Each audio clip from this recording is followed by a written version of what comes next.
Here, uit onsself uit kan ons nie vanaand nie. Ons kan nie. Maar U kan. En U wil. U wil sagkens met ons werk, om ons meer en meer te transformeer na U beeld. Ons wil asseblief nie bly soos wat ons is na hierdie week nie. Dankie dat U ons roep na U toe. Dat U ons leer en transformeer terwyl ons by U is in U teenwoordigheid. En dat U ons stuur om die gemeenskap te gaan transformeer. Ons prys U naam. Amen. Kan jy, beleef jy dat die Gees al iets in jou hart doen? Dink weet jy wat het vandag gebeur? Jy beleef daar's 'n groot stuk openheid vir hom. Miskien was daar 'n besluit wat jy moes neem. Soos jy daar is, dan het jy gisteroggend se boodskap al begin internaliseer. Jy het dit begin jou eie maak. Dat hy jou gedrag bepaal, dat hy jou lewe impakteer. Okay, so dink 'n bietjie gou terug aan die spirits, onthou die lofte storie, onthou daai ene, okay. Onthou al die ander voorbeelde wat jy moet vir jouself vat. En gisteraand, wat kan jy onthou van gisteraand? Kan jy onthou dat die Gees sê, ek wil volmaak, bly reë, ek wil tot oorlopends toe jou volmaak, sodat jy tot seën kan wees vir ander, en dat hy jou lewe op so 'n manier sal beheer, dat jy die bordjie sal dra van onder nuwe bestuur, under new management. Okay. Gisteroggend se bordjie wat jy omgehang het was, hier woon die Heilige Gees. En jy het gisteroggend gesê, jy wil 'n verhouding met hom hê, en jy het die verhouding aangeknip. Jy het gesê ja. Ek onthou nog die dag op daai rotse, toe Marisa, toe ek vir haar gesê het, ek kan jou nie meer staan nie, wees myne. En sy sê, ja. Toe sê myne. Jy het dit gedoen gister. En jy het gisteraand gesê, ek's leeg, Here, maak my vol. Nou is die eerste vraag vanaand, is jy tevrede met jou geestelike plek waar jy nou is? Is jy tevrede met jou geestelike stand? Miskien beleef jy dat jou geestelike lewe flou is. Miskien beleef jy 'n tipe van 'n val en 'n opstaan. Jy probeer reg lewe. Jy het al so lank daai ding probeer doen, maar as jy jou kon kry, dan jy voel jy het misluk. Of jy voel jy het jouself teleurgestel, soos die nuwejaarsvoornemens, jy weet, net die diskant Januarie, as hy verby is, dan jy al die goeders gebreek. Dan voel jy teleurgesteld in jouself. Of jy voel onseker, en nou dat jy bietjie meer blootgestel word aan die boodskap van die Heilige Gees, nie dat jy is nie, maar beleef jy soms dat die Gees ver is, jy wil hom nader aan jou hê. As een geheim, jy moet in die stroom van God se Gees bly. Jy moet in die skaduwee van God bly. Jy moet soos van Saul gister op die rug klim van Abba. Dat hy jou dra. Dat jy doen wat hy vra. Want jy sien, luister nou, sy begeerte is om in jou te woon. Sy begeerte is om jou lief te hê.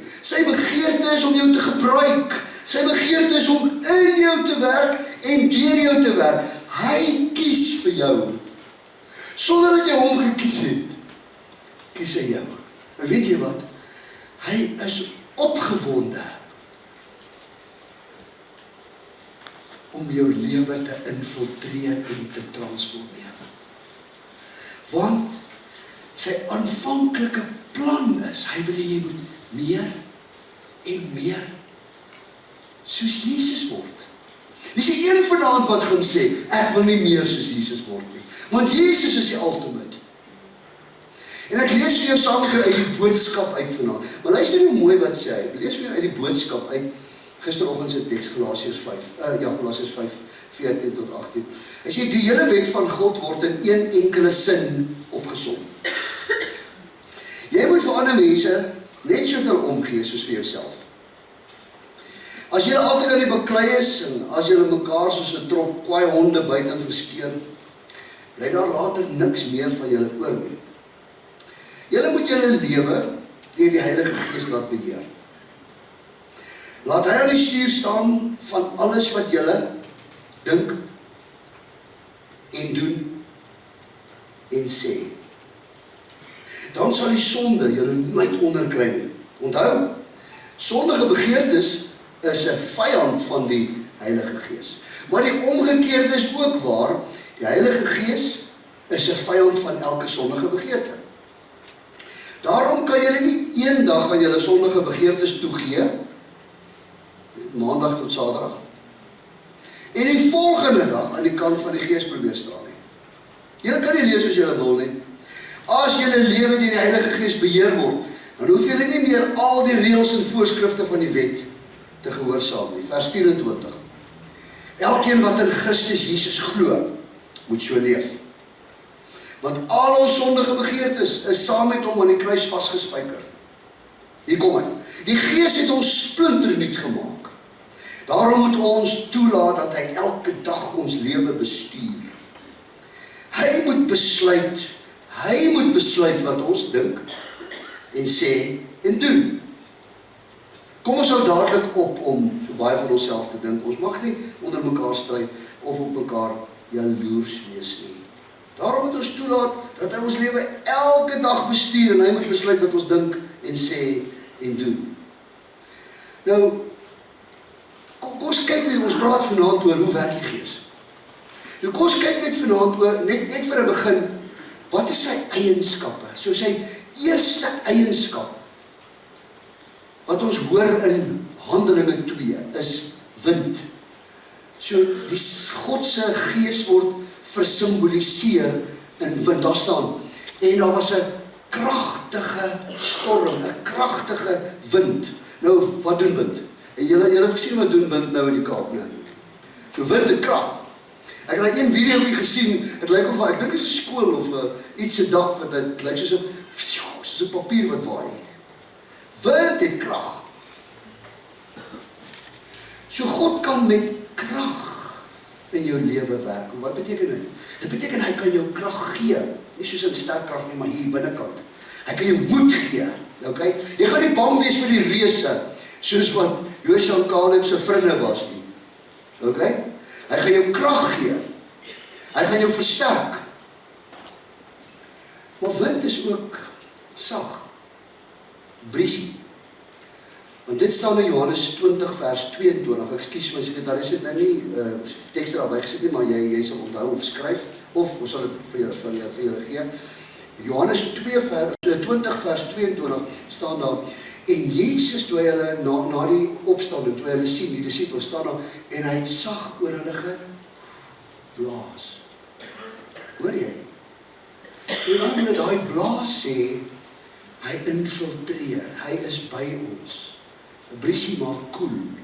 'n Briesie sê, 'n briesie is onsigbaar, maar hy's daar.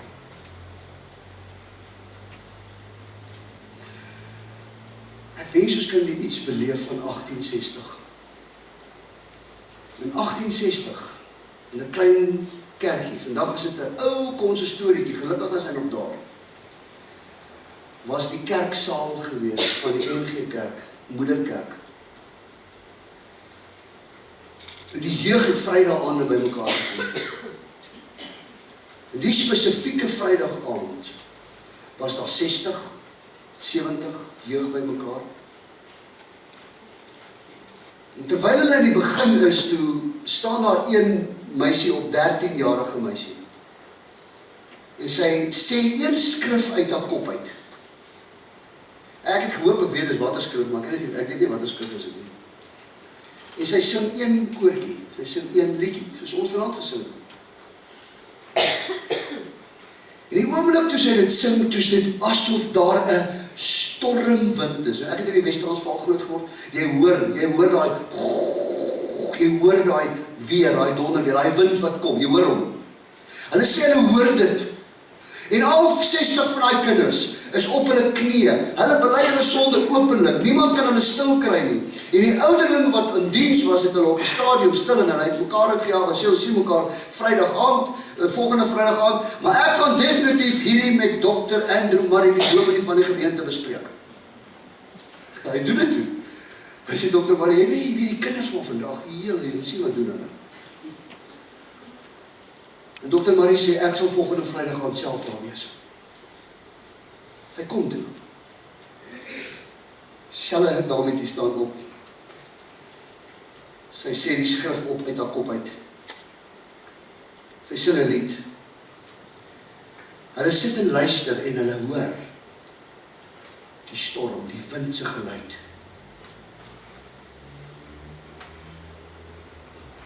En niemand kon daai kinders keer nie. Almal was op hulle knieë. Die Gees het hulle harte vir hulle gewys. Vra vir die Gees bietjie om jou hart vir jou te wys. Dan sien 'n mens wat in jou hart is.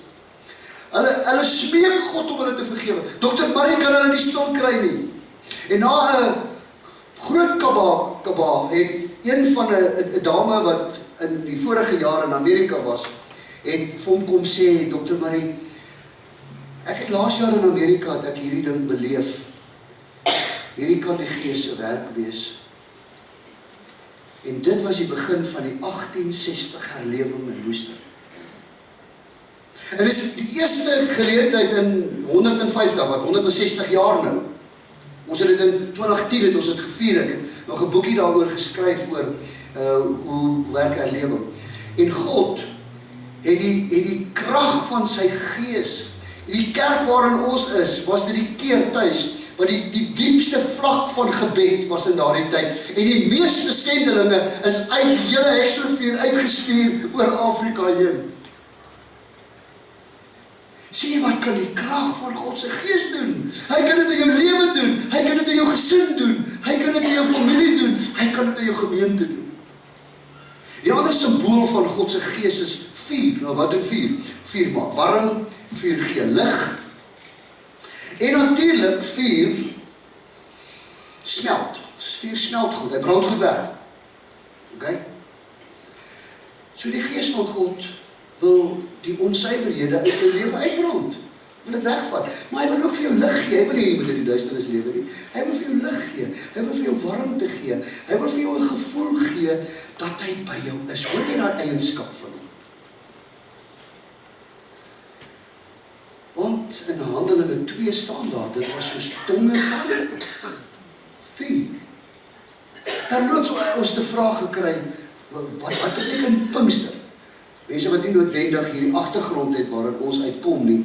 So ons het 'n kerklike jaar, ek val my gou self net vinnig in die rede om daai vraag te antwoord vir die wat dit gevra het. Ons het 'n kerklike jaar, so ons begin met Kersfees aan die einde van die jaar. Interessant om te sê, hy begin met Kersfees aan die einde van die jaar. En dan is dit Paasfees, dis waar Jesus gesterf het en waar hy opgestaan het. En 40 dae nadat hy opgestaan het, was dit Hemelvaart wat ons in die afgelope week herdenk het, is Hemelvaart. En 10 dae na Hemelvaart, want hulle is 120 wat vir 10 dae in 'n gebou in 'n boorvertrek gaan wag het. En na 10 dae, dit is Pinkster, toe kom die Heilige Gees in Jesus se plek op die disippels. En dis wat ons vier. Ons vier die koms van God se Gees, wat beteken, ons is nie alleen nie.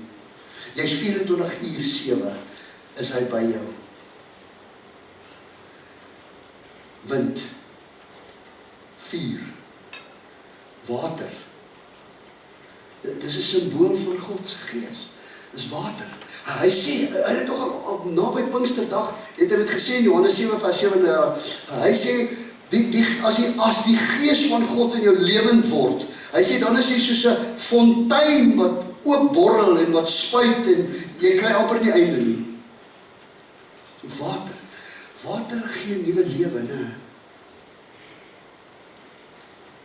So die Gees bring nuwe lewe in jou. Hy goed wat jy gedink is dood. Nee, dit kan weer lewe kry. As jy 'n boom ordentlik water gee, wat gebeur? Hy dra vrug. So die Gees help jou om vrug te dra.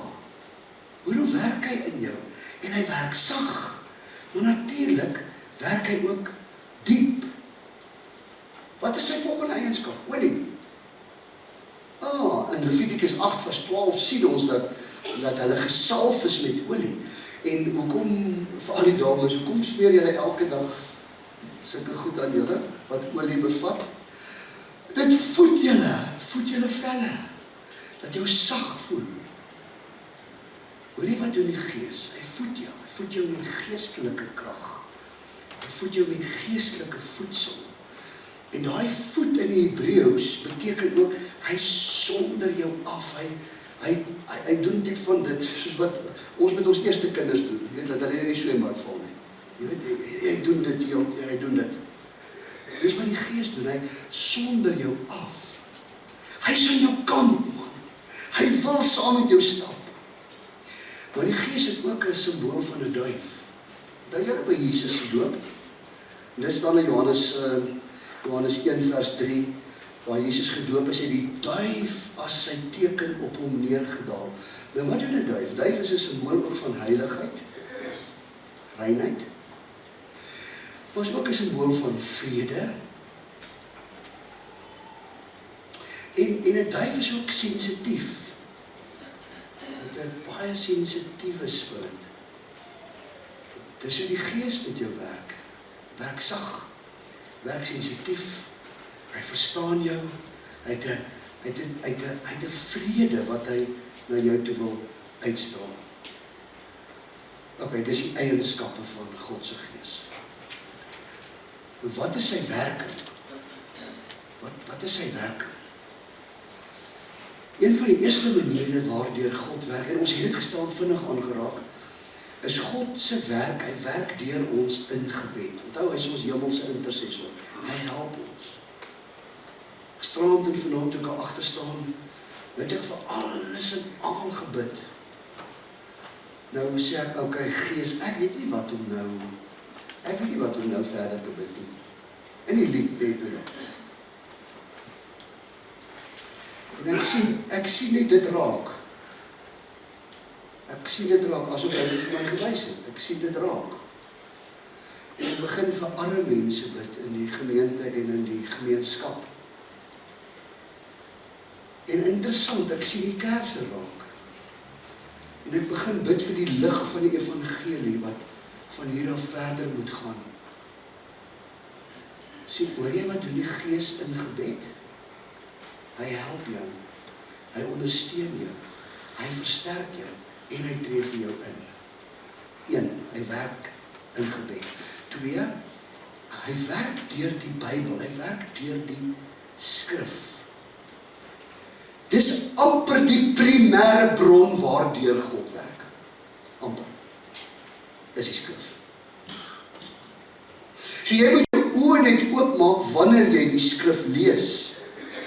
Baie keer sal jy 'n gedeelte lees wat jy amper uit jou kop uit ken. Die gedeeltes wat ek uit my kop uit ken, as ek by daai dele kom in die skrif, dan lees ek dit baie stadiger.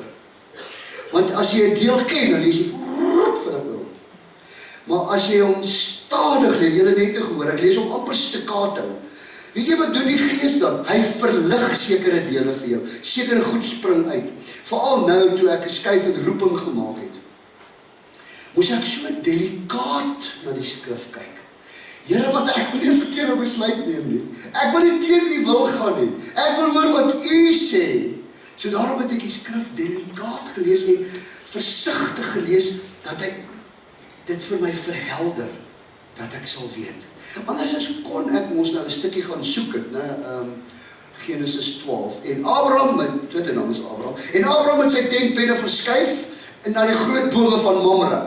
Lekker, ons gaan bly, daar's 'n lekker bosse, groot bome, ons sal iewers kry, iewers in die Kaap. Nee, dis nie ons die woord lees nie. Mens gebruik ook die woord as 'n dobbelsteen. Julle weet wat het met daai gebeur, né? Kyk, God kan enigiets doen, so jy kan die Bybel baie oopmaak, maar wees versigtig daarvoor. Maar die een ou het mos nou die Bybel oopgemaak, sê, dis sy laaste kans, hy moet nou 'n antwoord kry. En hy maak die Bybel oop en dan staan, en Judas het homself gaan ophang. Sê nee, dit kan nie wees, dis miskien second time lucky. En hy sê, okay, nou gaan hy 'n antwoord kry. En hy maak die Bybel oop en hy lees, gaan maak jy ook so.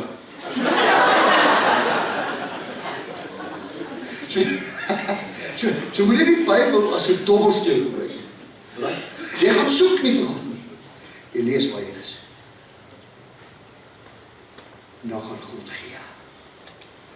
En as ek eendag tyd het, vir môre vir Marius vertel, hoe die Here presies vir ons uit die skrif uitgewys, in my roeping nou, dan weet ons, dis God. En ons het nie iemand iewers wat vir jou iewers iets gesê het, of wat jy self uitgedink het. So, wat doen die Bybel? Wat doen die Gees? Hy help ons om die skrif te verstaan. Johannes 16 vers 13, julle wat pen het, ek sê eerlik gebring. Johannes 16 vers 13, daar staan, wanneer hy kom, die Gees van waarheid, sal hy julle in die volle waarheid lei. En onthou nou, die Gees, onthou waaroor praat ons nou? Ons praat oor hoe werk die Gees? Hy werk deur die skrif. En onthou nou, hy is die skrywer van hierdie boek. 2 Timoteus 3 vers 16. Is dit nie wonderlik nie? So hy maak sy eie liefdesbrief, maak hy aan ons bekend. Ja, dit is mooi. Ek sê ook 'n bietjie meer emosie getoon het as ek jy was, maar miskien luister jy net goed. So hoe werk die Gees? Die Gees werk met vrug. Dis sy vrug. Soos nie ek wat iets uitdink van, okay, jy gaan my bes te doen nou om nie meer so geduldig te wees, of so ongeduldig te wees. Jy kan het probeer. Maar gaan net 2 dae hou, as jy uit jouself uitkom. Uit onsself uit kan ons nie. Maar as die Gees het, as ons vir hom vra om ons te help, dan raak het later 'n vrug. En dit is 'n stuk in oefening, want ek dra sy vrug. So hoe werk hy deur my?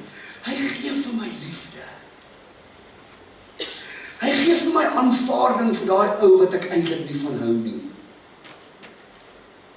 Hy help my om my ou te vergewe wat my verneek het. Hy gee vir my vriendelikheid, al is ek van nature 'n botmens. Hy maak my hart sag. Dat as hy vir my sê, gee alles in jou beursie vir die karwag, dat jy dit gee. Dis sy vrug, goedhartigheid.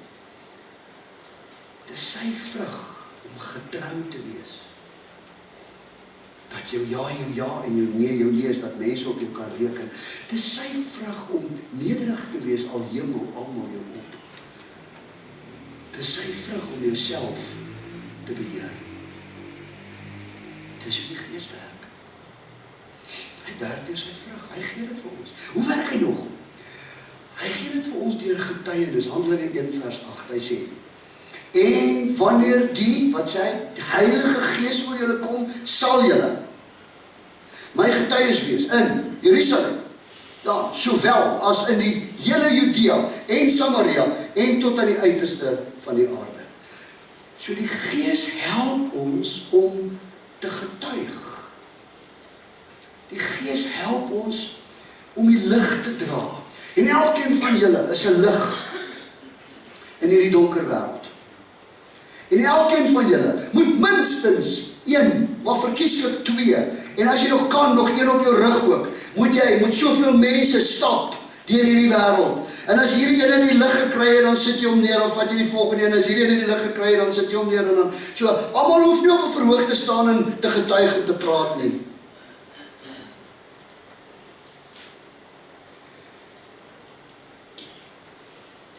Dit was maklik vir ons om oor die weer te praat of oor die dieselprys, verstaan ek? En almal van ons het al daai moeilike naam in hierdie tyd, die straat van Hormuz geleer. Ons praat almal oor. En wat het jy vandag by die salon gesê as jy by die salon was? So met ander woorde, ons praat oor goed. Dan kan ons nie sowel praat oor dit wat hierdie wonderlike Gees in my lewe gedoen. Is dit so moeilik? Maar ek verstaan, almal is nie evangeliste nie. Ons moes nou herders en leraars, evangeliste en profete en apostels. Daar's hy. So ek is nie 'n leraar nie. Ek is nie goed daarmee nie. Hy is goed daarmee. Ek kan nie ander goed doen. So kan jy nou weer ander goed doen. So moenie dat dit jou afskrik as jy sê getuig nie. Die vraag is, as jy moet getuig, weet jy hoe om te getuig? As jy nou lang toue staan, hier is altyd die staan, in die poskantoor, ok, hulle bestaan nie meer, maar as jy nou iewers in 'n kettingwinkel staan in 'n ry, en jy die kans om met iemand te praat, weet jy wat om te sê? Weet jy hoe 'n gesprek aan te knoop? Of, ek sê, ok, gaan jy help doen? Ekskuus is baie kras, sorry. Dit is eintlik wat ons doen. So wat ons net sê is, ons moet gereed wees om te kan getuig op verskillende maniere. Ons getuig nie net met woorde nie. Ons dade getuig, ons vrug getuig, ons lewe getuig. Ok? Die manier hoe ons met mense omgaan getuig, ons verhoudings getuig. En ons moet nie verskoning sê van ek is 'n introvert en is eintlik oor die dominee se werk of die leierskap se werk en ek kan nie en hier is nie my cup of tea nie. Visvang. Dis ook nie my cup of tea nie. Julle het nou al iets gesien van my persoonlik in die laaste tyd. Ek is baie haastig. So ek kan nie gaan hangel nie. Ek het nie. Dis nie my cup of fish nie, my cup of tea. Maar iemand gevra my toe eendag om dit te doen, maar ek het gesukkel met man. Ek het my raak gesteek en alles met die ding, maar ek het getraai en ek weet nie, wat is dit? Is dit 'n marlyn wat so groot is? Nee, ek het so 'n visiekie gevang. But I tried. Want iemand het my gewys hoe om dit te doen. Ek kan nou nie meer vis op daai spesifieke manier nie, dis nie my cup of tea nie. Maar ek was nou by die hawe om te gaan vis koop en ek het ondersteun ander vissermanne en jy weet, ek kan nie altyd dink wat hulle doen nie, maar ek support, jy hoor wat ek sê. You catch my drift. So iewers moet ons op 'n manier getuig. Want die Bybel sê die wêreld moet hoor dat Jesus leef. Hoe het jy by die Here uitgekom? Met wat? Deur jou ore. Dis wat die Bybel sê in Romeine 14. As jy geloof, kom deur die oor. En iemand moet, het gepraat, daar is tyd oor die radio, toe hoor ek, toe maak het sin, toe kom ek tot bekering, toe groei ek, toe leer ek dat ek ook kan praat, die kere wat het nodig is om te praat. Ok? So vat jy net die een ding saam, onthou die visvang, onthou dit, en wat jy nog saamvat is, Franciscus van Assisi het gesê, preach at all times. Preach at all times. If necessary, use words. Dan getuig jy. So hoe werk die Gees? Die Gees werk deur sy gawes. So wat is 'n gawe? 'n gawe is 'n geskenk. Okay? Dis 'n geskenk wat jy kry. Jy verdien nie daai geskenk nie. En God vra van jou om daai geskenk te gebruik. Praat ek 'n bietjie stadig vanaand of nie? Is julle nog okay? Alright. meneer, hoe sal jy nou voel? As jy nou met die madam se verjaardag vir haar ordentlike 100 milliliter. Wat is nou die diergoed op die mark vandag? Ek weet nie, maar gaan nou raai. C, kom dames, help my. C, is dit 'n weerige ding? Hulle verkoop dit in Witbank. Okay, Revlon of Isimiaki of so iets, right? Maar as jy nou daai dierproduk, jy draai hom mooi toe, met 'n mooi strik op en al, jy sê skatte, hier is dit vir jou. Jou geluk met jou verjaardag. Jy is die beste wat in my lewe ooit gebeur het. En sy sê, dankie my bok, ek waardeer dit, en sy maak hom oop, en sy kyk na hom, en sy sit hom op haar kas neer, en dis die laaste sien van die blik aan 10, sy hom nooit weer gebruik nie. Hoe gaan jy voel?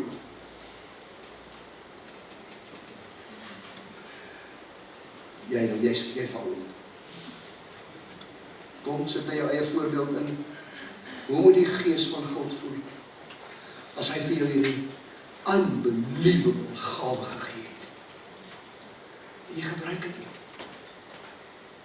En luister, 'n gawe hoef nie gepaard te gaan met fire en brimstone nie. Dit kan net gepaard gaan met liefde.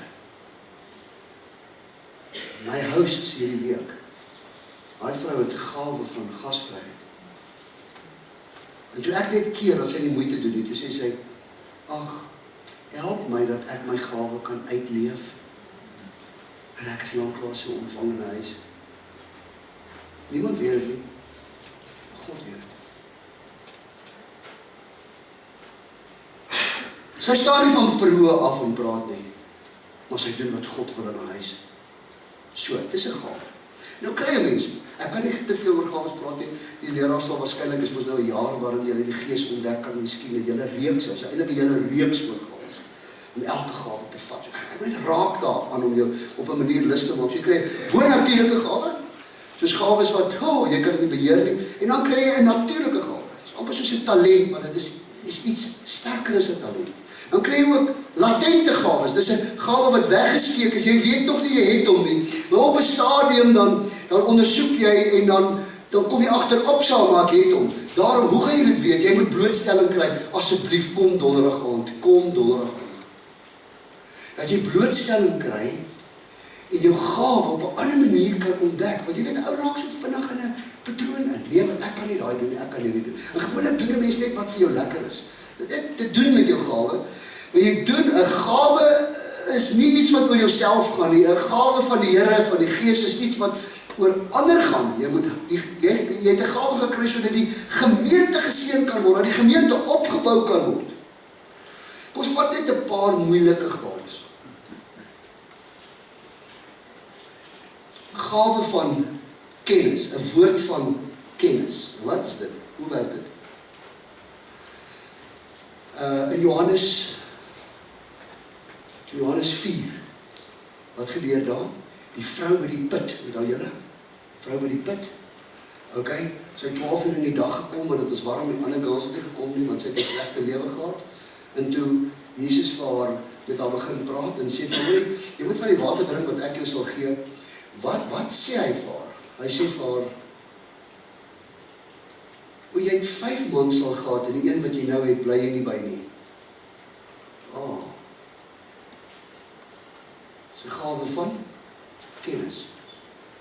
So Jesus het iets gesê, wat hy van die Gees gekry het, wat sy nie gedink het hy het nie. Maar hy het dit gesê. Okay, kom ons maak dit makliker. In 2006, ek dink nou net daar, in 2006, stop ek was toe nog in Lichtenburg gewees, so ek het nou, Morletta het my nou gebel, as het nou die hele proces, en het is nou Saterdagoggend, hulle het nou 'n onderhoud met my, en nou moet ek verby my ma kom, om te sê waar nou toe gaan dit. So verswyg is ook 'n antwoord, nou stop ek net by haar, voor ek ry.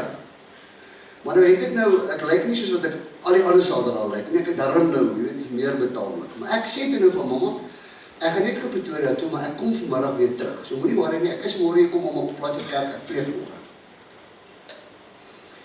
En sy kyk my, ek onthou net nog waar gestaan het by die deur van die kar, nadat ek haar gesoen groet het, en sy kyk my so vas in die oë. En sy sê, o, ek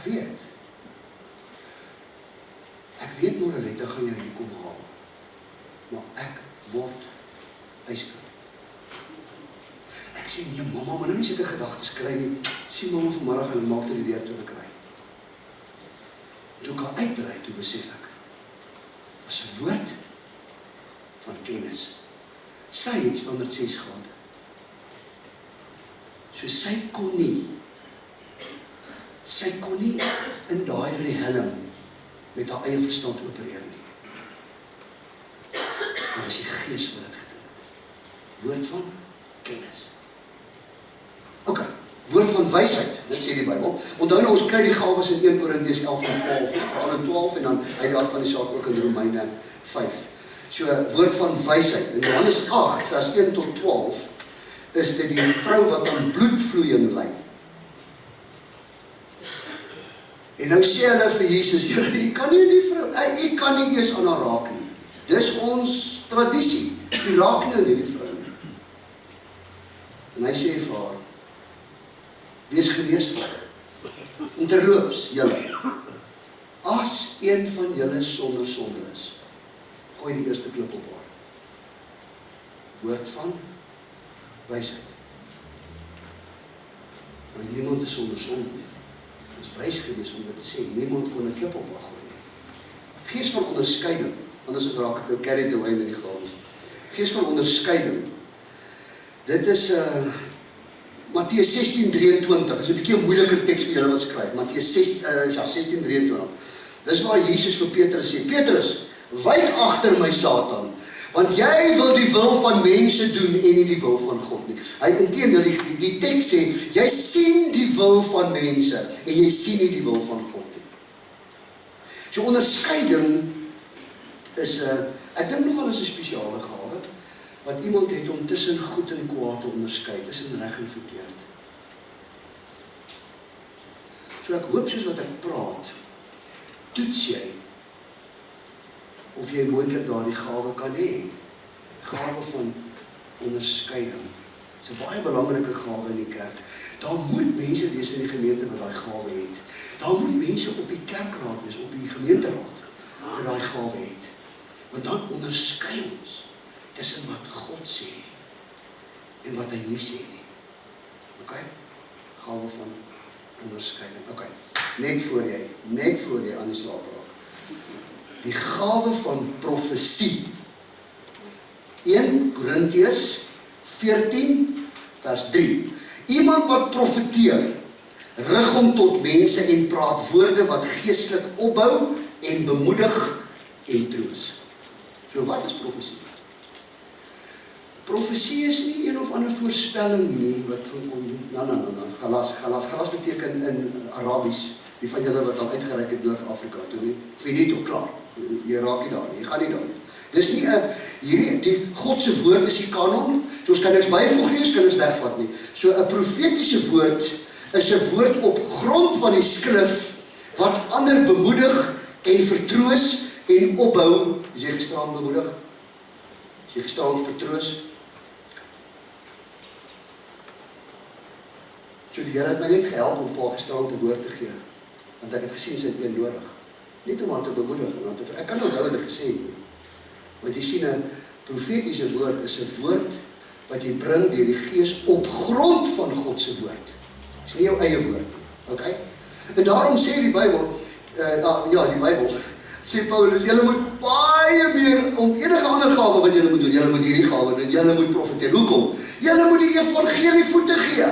Julle moet hande en voete wees vir die evangelie. Mense moet die evangelie hoor, want die evangelie is die krag van God tot redding vir elkeen wat glo. Mense gaan nie tot bekering kom deur een of ander woordjie wat jy nou al in môre gaan nou dit gedoen. Mense gaan nie tot bekering oor dit kom. Mense gaan tot bekering kom omdat hulle hoor Jesus lewe, hy kan 'n verskil in hulle lewe maak. Hy kan hulle lewe nuut maak en hy vat hulle hemel toe. En terwyl hulle op aarde is, bly sy Gees in hulle en stap saam met hulle die pad en los hulle nie. Dis die evangelie.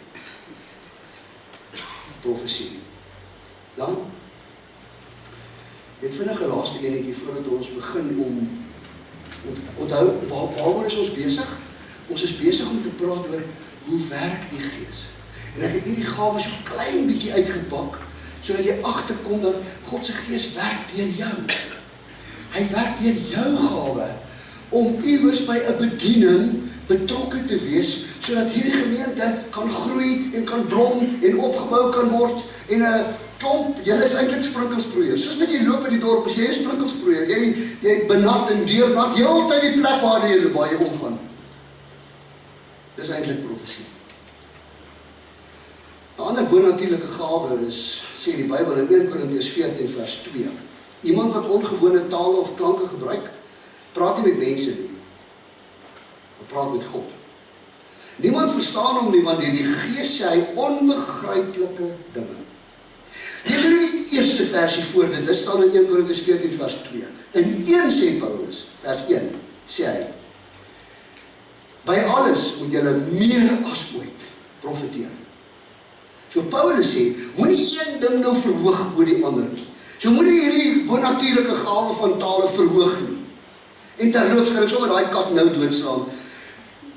Dis 'n dwaling om te sê, as jy nie in 'n ongewone taal of 'n klank gebruik, dat jy nie die Gees het nie. Dis 'n dwaling. En daar's baie mense wat dit sê. Maar dit is 'n bonatuurlike gawe. Wees versigtig om dit te verhef. Immers mense wat daardie gawe het, doen dit tot opbou van hulle self. Daar staan nergens in die Bybel, met almal in die gemeente praat tegelijkertijd in taal. Ek lees dit nergens nie. Ek lees wel, dat as daar iemand in 'n hemelse taal sou praat, moet daar iemand anders wees, 1 Korintiërs 14:26, niks met chaos wees, moet daar iemand wees wat dit uitlei, anders is, so moet dit nie verhef nie. En dan so ook die uitleg daarvan. Dan laaste enetjie, is 'n gawe van geloof. Handelinge 27 vers 25, laat staan, daarom hou moed manne, ek vertrou op God dat alles net so sal gebeur soos hy vir my gesê het. Hou moed manne, hou moed. Dat alles sal net so gebeur soos wat God gesê het. So, ons geloof word gebou op God se woord. As God gepraat het, dan kan ek dit glo. Julle geloof is vir my nogal moeilik om te beskryf. Ok. Ons moet eendag gordyne ophang in die huis. Nou is Wian klein. Nou tel ek hom op. Nou sê ek vir hom, haak gou daai goed inseën. Nou haak hy in. Nou voel ek, die armpies van hom raak moeg. Ok. Nou, hy het eintlik op 'n leer daar gestaan, en staan ek met my hande so. Nou raak hy moeg. Nou sê hy vir papa, ek kan nie meer nie. Dan sê ek, ok, sien, los. Los, papa sê jou vang. Ek sê nie, ek is te bang, ek kan nie. Ek het in vrees.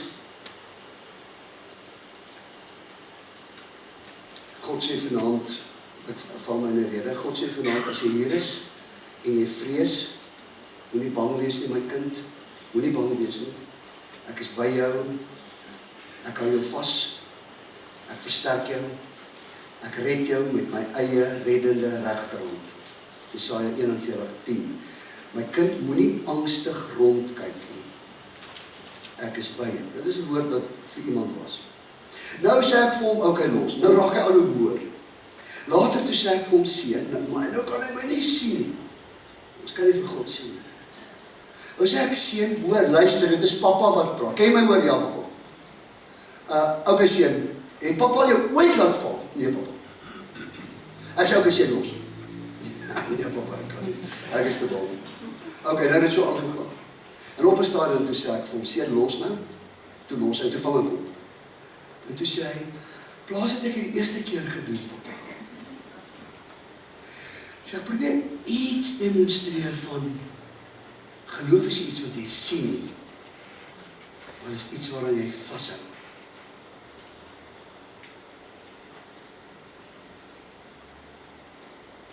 Geloof verstaan jy nie noodwendig nie, maar geloof leer jy in die skrif, en jy leer dit in praktyk. Ek wil jou challenge. Vertrou die Here vir iets in jou lewe. en jy hou aan hom vas totdat daai saak afgehandel is.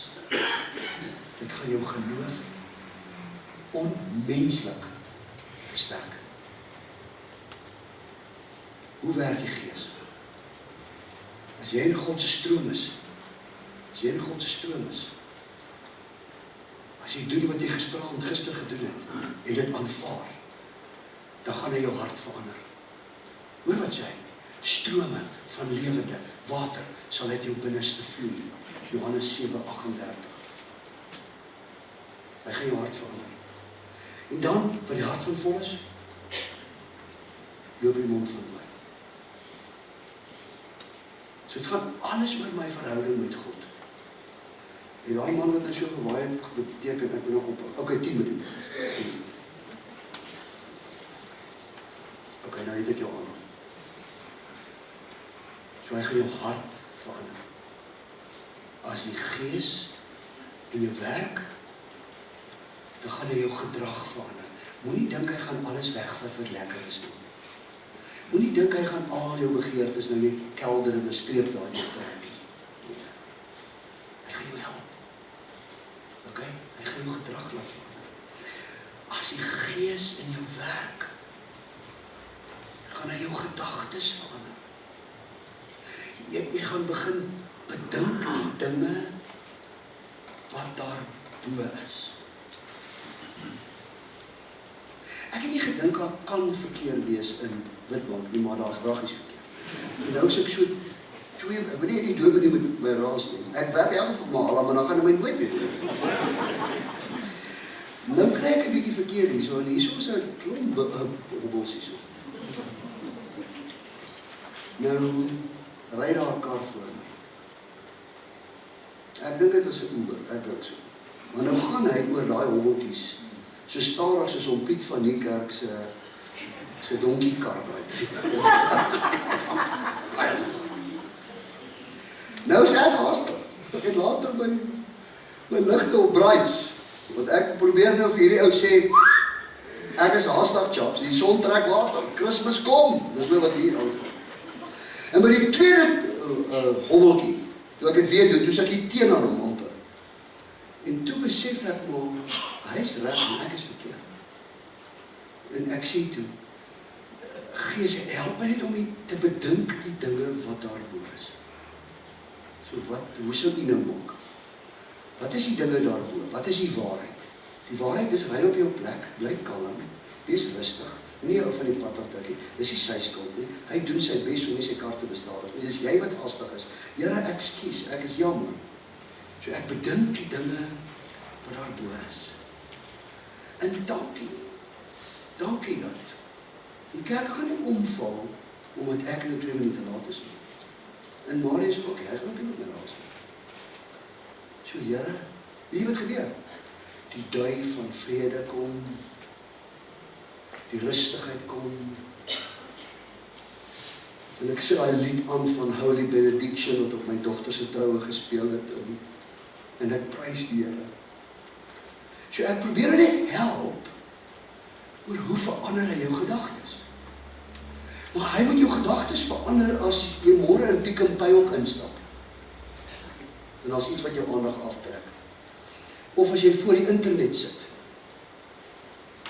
Of as jy voor die TV. Of as jy by die huis sit en gesels om die tafel en jy begin stry. Maak dit prakties. Here, ons bedink die dinge wat daarbo is. Okay, ek gaan nou kerk terwyl hy raak nie. So as jy, kan ek dit herhaal, as jy in die stroom van God se Gees bly, dan verander hy jou hart, hy verander jou gedagtes, hy verander jou emosies.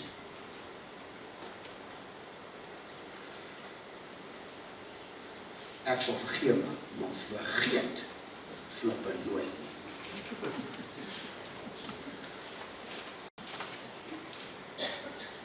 Maar as die Gees kom, dan sê hy, ek vergewe met liefde, al is ek benadeel. As die Gees werk, dan vergeld ek nie kwaad met kwaad nie. As die Gees in my werk, dan trek ek nie 'n streepie deur mense se name nie.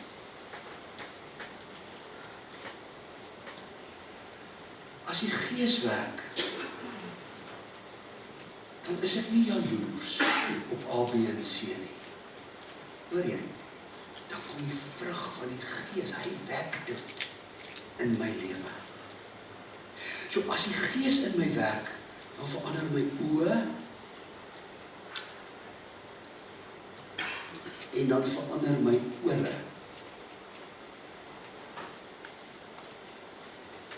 My oë en ore verander. Ek wil nie net na goed kyk wat ek voel is nie aanneemlik vir die Here nie. Ek wil my nie besoedel nie. Ek wil ook nie na goed luister wat ek voel in my lewe besoedel nie. Ek wil dit nie. Want as die Gees in my werk kan, doen ek dit anders. Dis wat die Bybel sê, want die Heilige Gees is mos my gids. As die Gees in my werk, dan verander hy my tong. Besef julle hoe krities is mense? Verskriklik. Mense het 'n vrye sê. Maar as die Gees werk, dan, ek sê altyd vir my kinders, jy het 1 mond, 2 ore. Luister meer as wat jy praat. En ek moet baie harder aan hierdie saak werk as wie is 'n introvert hierso? Ek moet harder werk as jy. Jy kry dit makliker werk as ek. Jy hoef nie so te fokus en soos ek doen. Jou persoonlikheid cover jou, ek het niks met my cover nie. So hoor jy wat sê ek? So jy moet dink voor jy praat. Hoekom? Want die Gees is in beheer van my lewe. Besef jy dat ons, om dit reg te kry, hoor nou mooi, moet jy stadiger lewe. Jy moet stadiger lewe.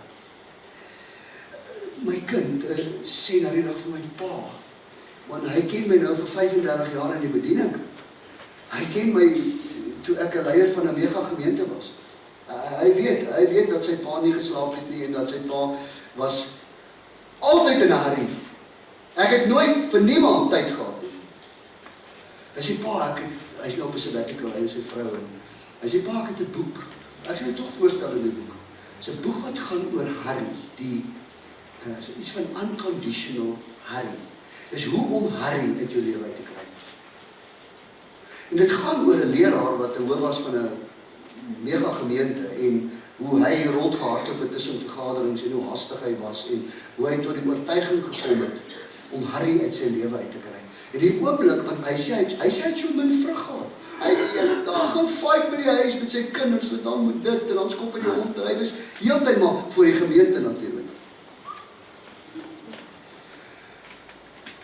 En as ons stadiger lewe, dan luister ons meer na die Gees van God. OK? So, gaan pas dit toe in jou lewe. En natuurlik, as die Gees van die Here werk, dan kan ons nie anders as om al ons energie wat ons in ons verhouding met God sit, in hierdie gemeente te kom dupliseer nie. Luister, die Here het jou vir this point in time, hierdie tyd, het hy jou gesit in hierdie gemeente. Om wat te doen? For love and charity? Nee.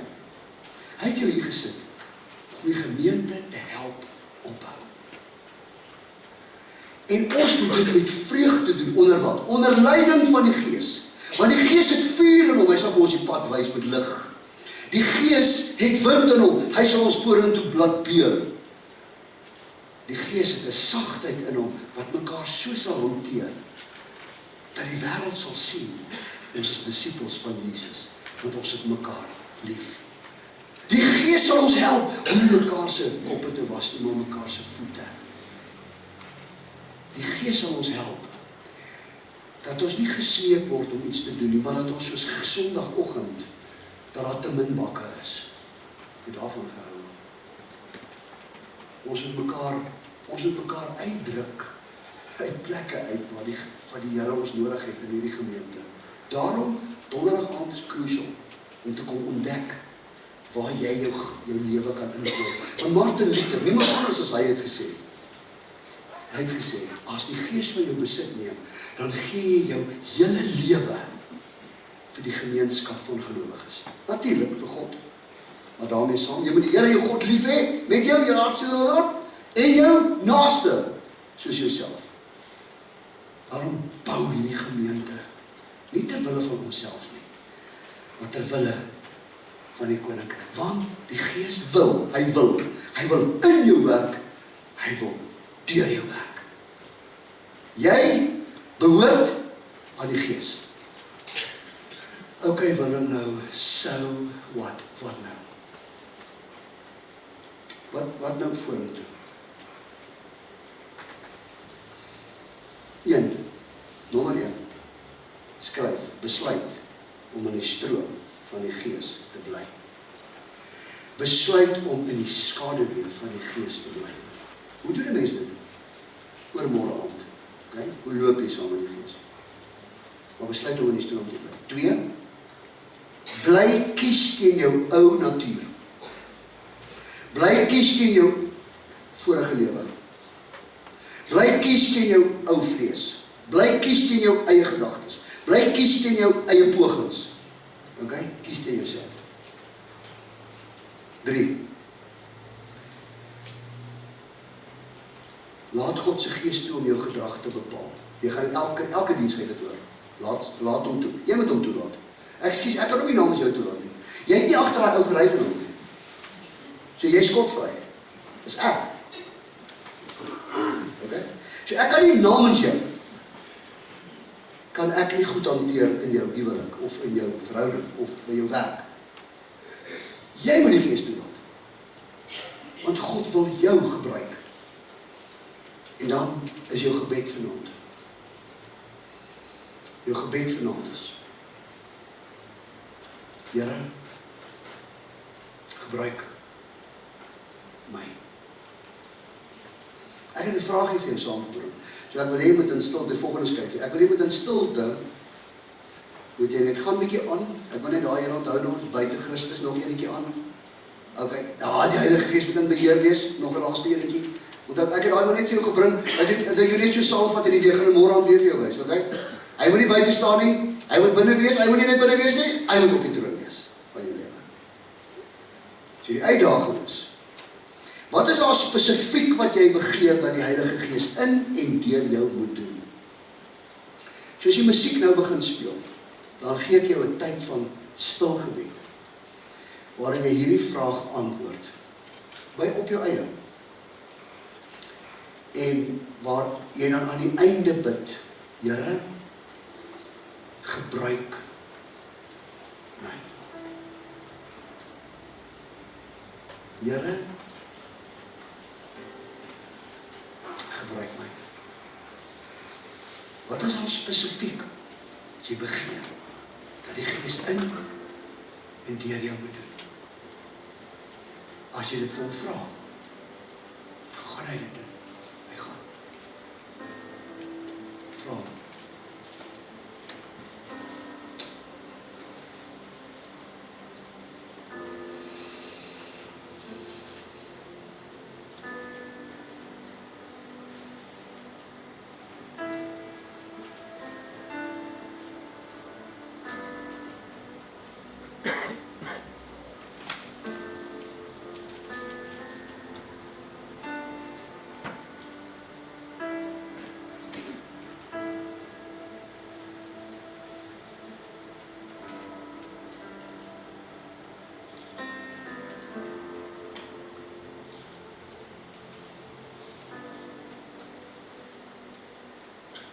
Veil die skerp kante in my lewe af, Here. Daai kante wat tog nie lyk soos U nie, veil dit af. Transformeer my.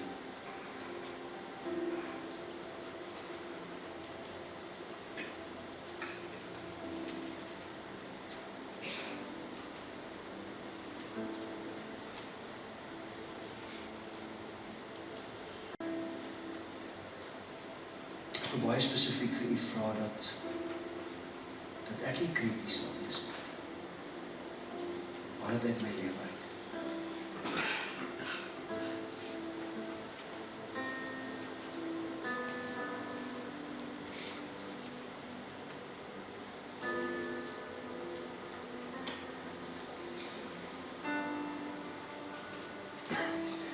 ek wil spesifiek vir u vra om meer geleenthede oor my pad te bring, waar ek die lig van die evangelie op 'n manier sal kan laat skyn.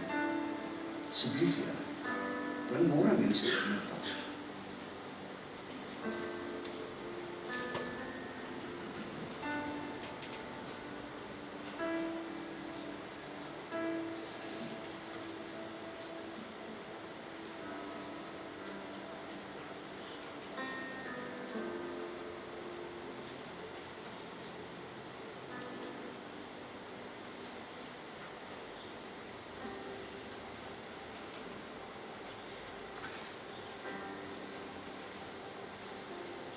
Vader, ons bid nou dat die genade van Jesus Christus, ons bid dat die liefde van ons God, ons bid dat die teenwoordigheid, die vlam, die water, die duif van God se Gees by ons sal wees.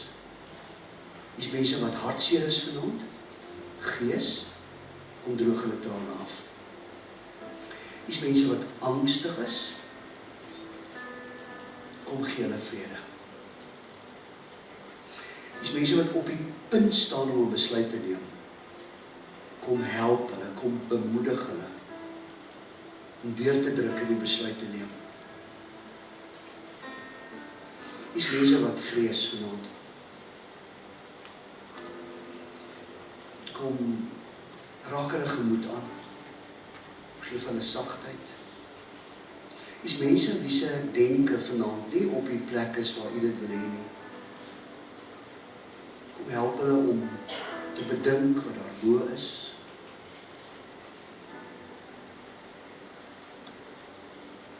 Dis mense wat sukkel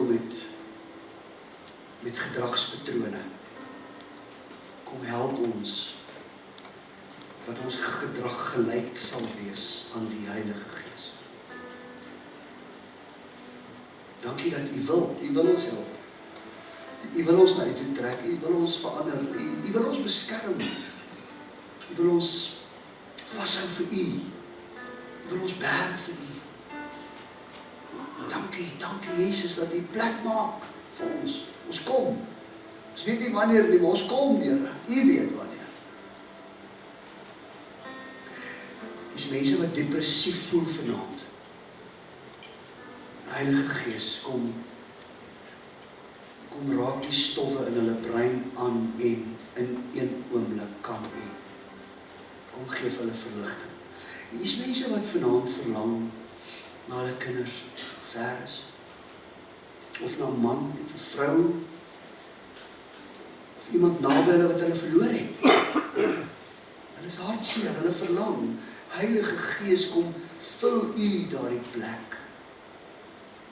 U sê mos, vir 'n rukkie sal ek jou leë plek vol maak. Kom doen dit. Kom vul ons lewens. Kom vul in die gemeente. Ons is opgewonde oor wat u doen. In Jesus naam. En almal sê